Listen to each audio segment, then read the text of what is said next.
এই দৃশ্যই বহুতকে হয়তো কিছু দুখিত কৰিব কাৰণ এফালে মুখ্যমন্ত্ৰী ডক্টৰ হিমন্ত বিশ্ব শৰ্মাই কয় আৰক্ষীক আহ্বান জনায় যে জনতাৰ সৈতে ফ্ৰেণ্ডলি হ'ব বন্ধুত্বপূৰ্ণ আচৰণ কৰিব আৰু এফালে এই ধৰণৰ গুণ্ডামি এজন ওচিৰ আৰু কেৱল তেওঁ এই যুৱকজনকেই নহয় যিসকলে ভিডিঅ' কৰিবলৈ চেষ্টা কৰিছিল তেওঁলোককো ধমকি দিছে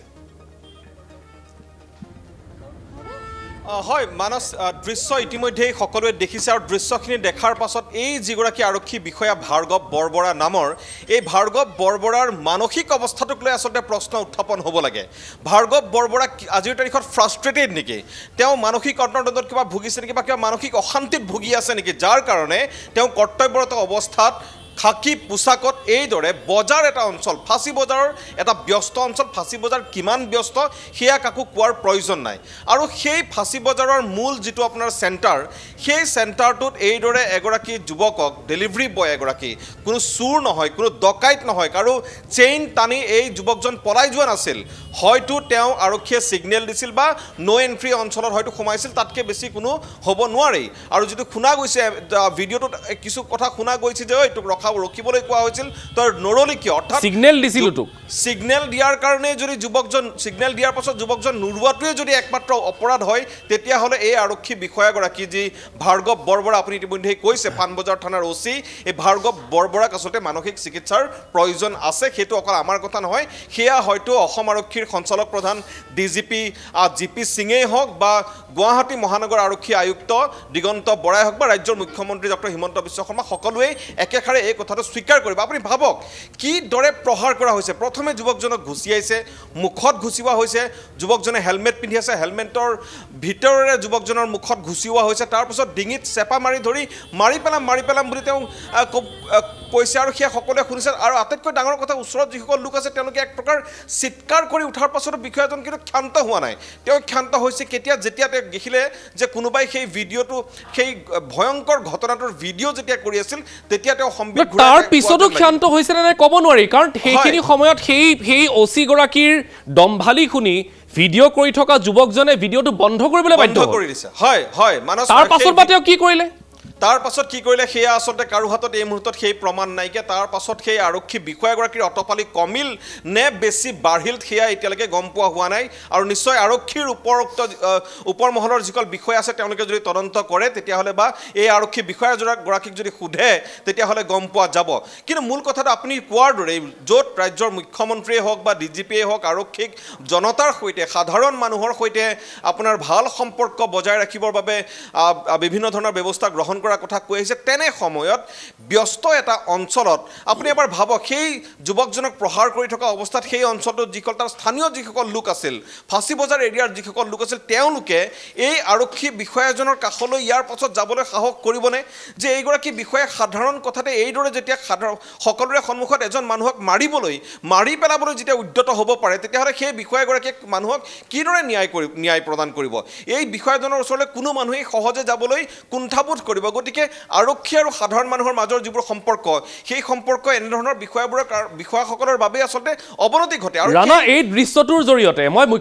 অসমৰ মুখ্যমন্ত্ৰী ডক্টৰ হিমন্ত বিশ্ব শৰ্মাকো এই ভিডিঅ'টোৰ জৰিয়তে এই দৃশ্যটো দেখুৱাবলৈ চেষ্টা কৰিছোঁ এই ভিডিঅ'টো দেখুৱাবলৈ চেষ্টা কৰিছোঁ এওঁ হৈছে মুখ্যমন্ত্ৰী ডাঙৰীয়া আপুনি যি আহ্বান জনাইছে আৰক্ষী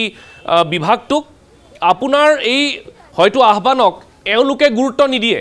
এইজন হৈছে পাণবজাৰ থানাৰ অ'চি ভাৰ্গৱ বৰবৰা আৰু যদি মিষ্টাৰ বৰবৰাই এই বাতৰি চাই আছে আপুনি এবাৰ ভালকৈ চাই লওক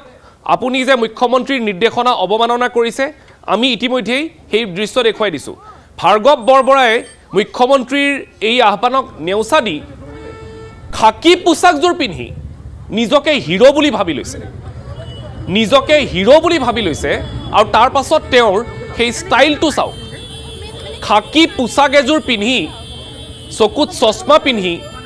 এইগৰাকী অ'চিৰ এই ষ্টাইলটো চাওক তেওঁ ভাবিছে যে তেওঁ এখন বলিউডৰ চিনেমা কৰি আছে য'ত তেওঁ হিৰো আৰু তেওঁ এই পোছাকযোৰ পিন্ধি তেওঁ হিৰোগিৰি দেখুৱাব মুখ্যমন্ত্ৰী ডাঙৰীয়াক আহ্বান জনাইছোঁ এবাৰ মাতি সোধা পোছা কৰক আচলতে ভাৰ্গৱ বৰবৰাৰ সমস্যাটো কি ৰাণা মই আকৌ এবাৰ এটা কথা উল্লেখ কৰিব লাগিব যে এই যিজন যুৱক আছিল, যিজন যুৱকে হয়তো ট্ৰেফিক আইন উলংঘা কৰিছিল, হয়তো আৰক্ষীৰ ছিগনেল স্বত্তেও তেওঁ পাৰ হৈ আহিছিল, সেই যুৱকজনৰ যদি সেইটোৱে অপৰাধ হয় তেতিয়াহ'লে আপুনি ভাবকচোন কি পৰ্যায়ত আচলতে আৰক্ষী অপৰাধ যিয়েই নহওক কিয়, অপৰাধ যিয়েই নহওক কিয়, চুৰ ডকাইত হ'লেও এনেকৈ ৰাজপথত মাৰধৰ কৰিব পাৰে নেকি আৰক্ষী? নিশ্চিতভাৱে নোৱাৰে মানস। কিন্তু তাৰ পাছতো আপুনি চাওকচোন কিদৰে মাৰপিট কৰিছে। যুৱকজনে যদি কাৰোবাৰ চেইন টানি, ডিঙিৰ চেইন টানি যদি পলাই আহিলহেঁতেন তেতিয়াহ'লে যুৱকজনক আপোনাৰ ধৰিবলৈ যাওঁতে হয়তো কিছু টনা আজোৰা হ'ব পাৰে, সেয়া স্বাভাৱিক এটা ঘটনা। আৰক্ষীয়ে নিজৰ ব্যৱস্থা গ্ৰহণ কৰিবলৈ যাওঁতে, অপৰাধীক ধৰিবলৈ যাওঁতে কেতিয়াবা এনেকুৱা ধৰণৰ ঘটনা সংঘটিত হয়। কিন্তু নিৰস্ত্ৰ এজন যুৱক, কান্ধত এটা গধুৰ বেগ আছে যিটো দেখিবলৈ পোৱা গৈছে, য'ত লিখা আছে ডেলিভাৰী বয়। অৰ্থাৎ দিনটোত এই যুৱকজনৰ হাজিৰা কিমান হ'ব পাৰে আপুনি ভাবক। খুব বেছি 1000-1500 টকা তেওঁ উপাৰ্জন কৰিবৰ বাবে তেওঁলোকে আপোনাৰ গেবাৰী খাটে, দিনটো কষ্ট কৰে। আৰু দেখিলেই গম পোৱা যায় যে এজন খাটি খোৱা এজন যুৱক, কোনো অপৰাধী নহয়। এজন খাটি খোৱা যুৱকক এইদৰে সাধাৰণ মানুহৰ সন্মুখত মাৰাৰ পাছত, আৰু এই যেতিয়া দৃশ্যটো যেতিয়া ভাইৰেল হৈ গৈছে তেতিয়াহ'লে সেই যুৱকজনৰ যিটো মানসিক অৱস্থা সেইটোও আপুনি এবাৰ কল্পনা কৰি চাব লাগিব। আচলতে সেই যুৱকজনে যদি এইসমূহ দৃশ্য দেখাৰ পাছত তেওঁ যদি হীনমন্যতাত ভোগে, তেওঁ যদি কিবা আপোনাৰ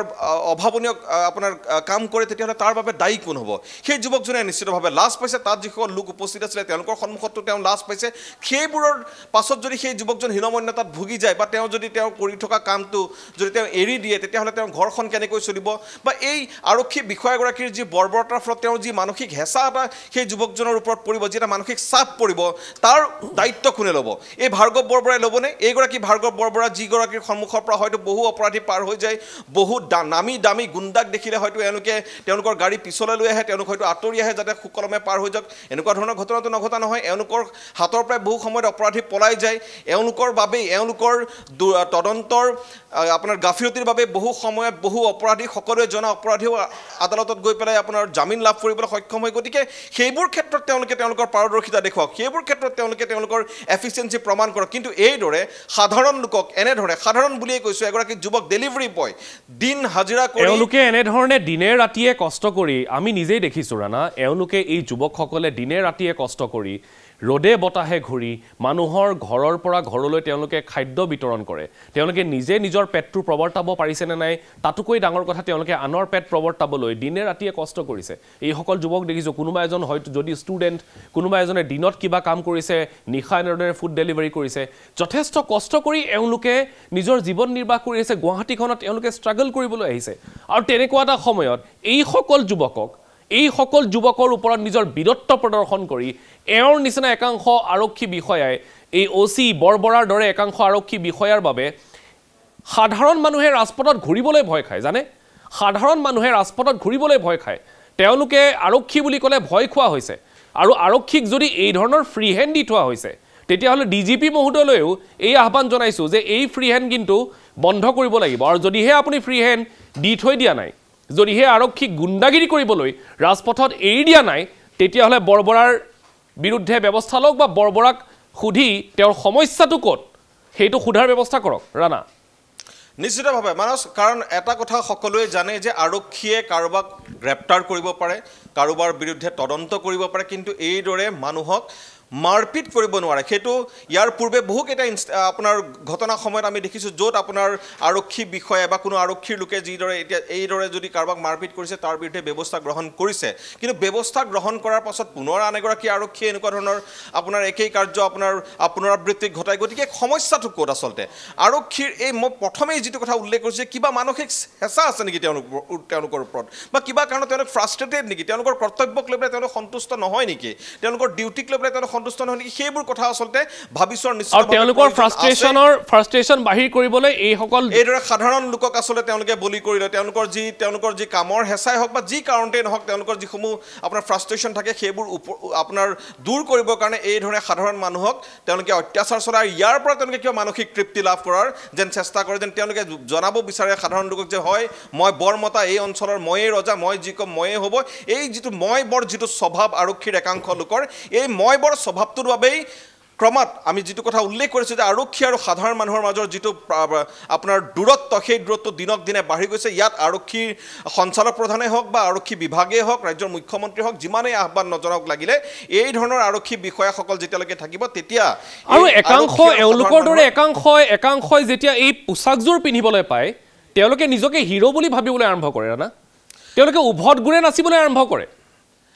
মানস সেইটো হয় সেইটো এটা আসলতে কি বুলি ক'ব সেই বিষয়টো কাৰণ এনেকুৱা ধৰণৰ ঘটনা এক প্ৰকাৰ নিত্য নৈমিত্তিক হৈ আছে বুলি ক'লেও গম পোৱা নাযাব মোৰ বহু ঘটনা এনেকুৱা মনত আছে য'ত তদন্তৰ সময়তেই হওক বা কাৰোবাক সোধা পোছাৰ সময়ত ব্যক্তিগত আক্ৰোশ পূৰণ কৰা আৰক্ষী বিষয়াৰো বহু উদাহৰণ আছে বহু সময়ত তদন্তৰ ক্ষেত্ৰত তেওঁলোকে নিজৰ প্ৰমোচনৰ ক্ষেত্ৰত মানুহক ট্ৰেপ কৰি পেলাই কিদৰে জালত পেলাই আপোনাৰ কাৰাগাৰলৈ প্ৰেৰণ কৰে তেনেকুৱা ধৰণৰ উদাহৰণো আছে এই তেনেকুৱা ধৰণৰ ঘটনা আজি কেইটামান দিন পূৰ্বে দৰং জিলাত সংঘটিত হৈ গৈছিল যাৰ তদন্ত আজি পৰ্যন্ত চলি আছে গতিকে খাকি পোছাকযোৰ পৰিধান কৰাৰ পাছত বহু সাধাৰণ লোকো আৰক্ষী বিষয়া যেতিয়া হৈ যায় আৰু আৰক্ষী বিষয়া হৈ যোৱাৰ পাছত একমাত্ৰ নিজৰ বাবেই তেওঁলোকে সেয়া নিজৰ মানসিক তৃপ্তিয়ে কওক নিজৰ প্ৰমোচনৰ খাতিৰতেই কওক বা নিজক মই বৰ স্বভাৱটো জাহিৰ কৰিবৰ বাবে এনেকুৱা ধৰণৰ কিছুমান কাণ্ড যে সংঘটিত কৰি আহিছে সেইটো আচলতে ইতিমধ্যে বহুবাৰ প্ৰমাণিত হৈছে সেইবোৰ বিষয়ত আৰু নতুনকৈ কোৱাৰ কোনো প্ৰয়োজন নাই কিন্তু ফাঁচী বজাৰৰ আজিৰ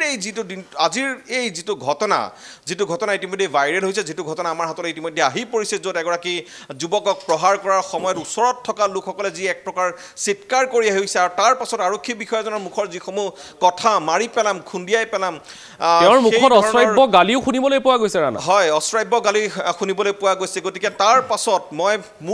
আমি ক'ব বিচৰা কথাটো হ'ল যে ফাঁচী বজাৰৰ অঞ্চলৰ সেইসকল লোক যিসকল লোকে কিবা এটা হয়তো তেওঁলোকৰ লগত সংঘটিত হ'লে আৰক্ষীৰ কাষলৈ চাপিবলৈ চেষ্টা কৰে এইসমূহ দৃশ্য দেখাৰ পাছত এইজন আৰক্ষী বিষয়াৰ ওপৰত তেওঁলোকৰ সেই আস্থা থাকিবনে সাধাৰণ এজন লোকে তেওঁলোকৰ হোৱা এটা সমস্যাৰ ক্ষেত্ৰত এইজন আৰক্ষী বিষয়াৰ পৰা ন্যায় বিচাৰ কৰিবলৈ তেওঁলোক আগবাঢ়ি যাবনে নাই তাক লৈ কিন্তু প্ৰশ্ন উত্থাপিত হৈছে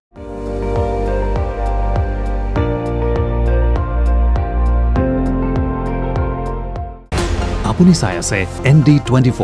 সৰ্বশ্ৰেষ্ঠ নহয় সৰ্বোত্তমৰ দৌৰা